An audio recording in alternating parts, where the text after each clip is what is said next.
सुनील कुमार और आप देख रहे हैं डॉक्टर कुमार एजुकेशन क्लिनिक। आज हम बात करेंगे कि योगा क्या क्लिनिकली कोई बेनिफिट है योगा का।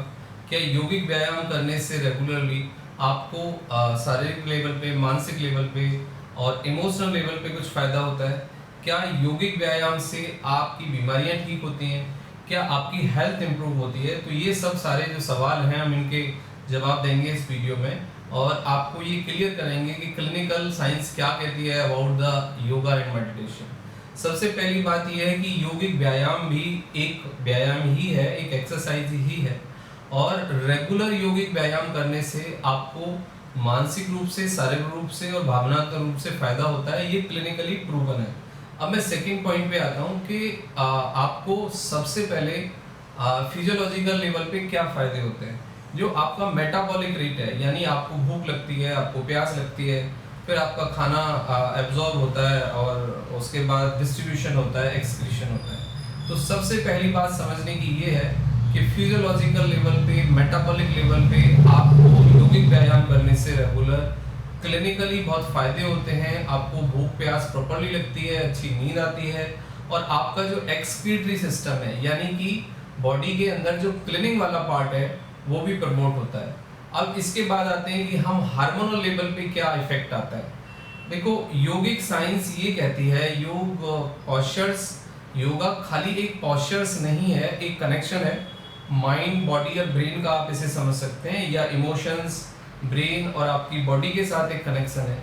यदि आप मेडिटेशन, प्राणायाम और योगा पॉस्चर्स करते हैं और ये रेगुलरली आप करते हैं तो बॉडी के लेवल पे एक कनेक्शन एस्टेब्लिश होता है। जब कोऑर्डिनेशन और कनेक्शन तीनों लेवल पे एस्टेब्लिश होता है तो उससे हमारे हार्मोनल सिक्रीशन बेटर होते हैं, कोऑर्डिनेटेड होते हैं। और शारीरिक संरचना को यदि हम समझें तो हमारे माइंड, बॉडी और इमोशंस का एक कोऑर्डिनेशन प्लस हार्मोन्स का एक सिक्रीशन। यदि हार्मोन्स का सिक्रीशन नॉर्मल है और वो कोऑर्डिनेटेड है और बॉडी के साथ उसका एक प्रॉपर कोऑर्डिनेशन है तो हमें बीमारियां कम होती हैं, हम ज़्यादा स्टेबल होते हैं, हम मेंटली, इमोशनली ज़्यादा स्टेबल रहते हैं और फिजिकली हम ज़्यादा कम्पैक्ट रहते हैं। तो ये एक क्लिनिकल बेनिफिट है जो कि सामने आया है। अब मैं दूसरे लेवल पे आता हूँ।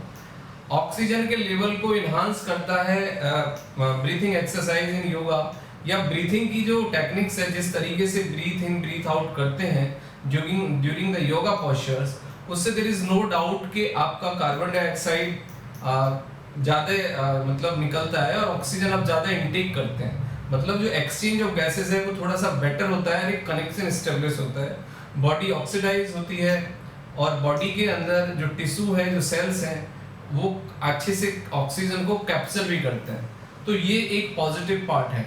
और सबसे बड़ी बात ये कि एंडो, फिजियो, साइको एक मैकेनिकल वेज है, एक मेटाबॉलिक प्रक्रिया है, वो प्रॉपर्ली ठीक होती है, कोऑर्डिनेटेड होती है।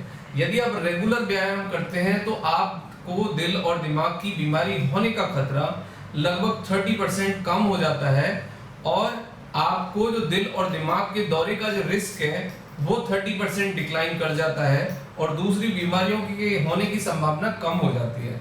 तो योगा, सबसे बड़ी बात है कि यौगिक प्रैक्टिस या योग एक्सरसाइज डेली बेसिस यदि आप करते हैं तो एक प्रिवेंशन है, आपकी बीमारी होने का खतरा, रिस्क कम हो जाएगा और आपका जो ओवरऑल हेल्थ है वो 20 से 25% इम्प्रूव करेगा। ये एक क्लिनिकल साइंस का एक करंट डेटा है। और जितनी भी दिमागी और शारीरिक बीमारियां हैं, स्पेशली कार्डियोवैस्कुलर डिसीज और दिमागी प्रॉब्लम्स हैं, जैसे डिप्रेशन है, एंजाइटी है, स्लीपिंग डिस्टर्बेंस है, एटीट्यूड का एक प्रॉब्लम है, बिहेवियर एक इशू रहता है कई बारी, तो यदि रेगुलरली हम ये प्रैक्टिस करते हैं तो उस लेवल पे भी डिक्लाइन करता है और 20 से 30% हमें बेनिफिट होता है। तो everyone should use do a yoga. सबको एक्सरसाइज करनी चाहिए, योग व्यायाम करना चाहिए। उससे ना केवल आपका स्वास्थ्य अच्छा होता है बल्कि आपका रिस्क जो है स्ट्रोक का और जो रिस्क है आपका बीमार होने का वो भी कम हो जाता है। Thank you very much and take care yourself.